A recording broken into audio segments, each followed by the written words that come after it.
Armor the God of Pride has destroyed 90% of his armies twice. And this lore is coming from my mangas, The Devil's Den and The Night of Slaughter, so let's jump into it. So Tarma had a problem. So whenever the gods came to Wayne Shah to rule, they were all pumped until the planar spirits came like Ezeron, Sensuki, Igni, surrounded their territory. And Tarma, bless his soul, picked the Elden Forest.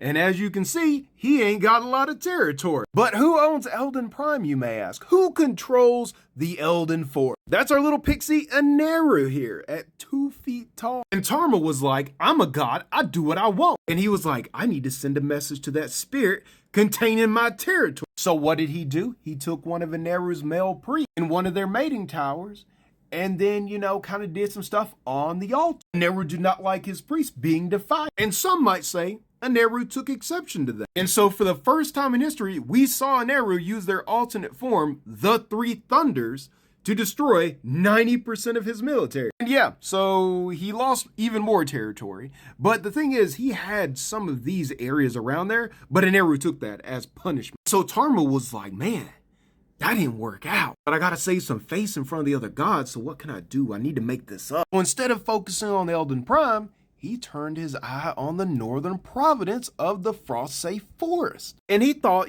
since Glace was in a similar situation to him, dealing with Ezeron, since her territory, Winterhold, is surrounded by the Winter Court, Ezeron's not gonna care, if he comes in, takes over Glace's territory, and they can maybe work something out. Aneru is not a good neighbor, apparently. He's like, you know what? I'm gonna wage war on Glace. And so he marches his people through the Elden Forest. By the way, they lose about 50% of their forces through that and work their way to Pete Shan. But the thing to know about Pete Shan is the only village where they do any sort of external trading because the temperature there is sustainable for non-ice elves, which are the entire population of the Frost-Safe Forest. And that's because if you are not an ice elf, you will literally freeze to death in 10 minutes if you don't have super specialized expensive gear. So much like Mr. Mustache's army, Tom was like, march your asses up in there. They didn't even make it to the next town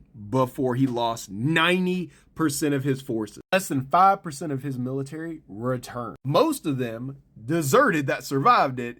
The other people decided to go back. Most of them died through the Elden Forest again. And so now Tarma has successfully launched 2 military campaigns against another divine force, and he has lost both of them. And the funny thing is, Aneru doesn't even do military stuff like that. She's just created such a hostile natural environment that he can literally not wage a successful campaign against them. What god you want to learn about next? And read my free mangas here.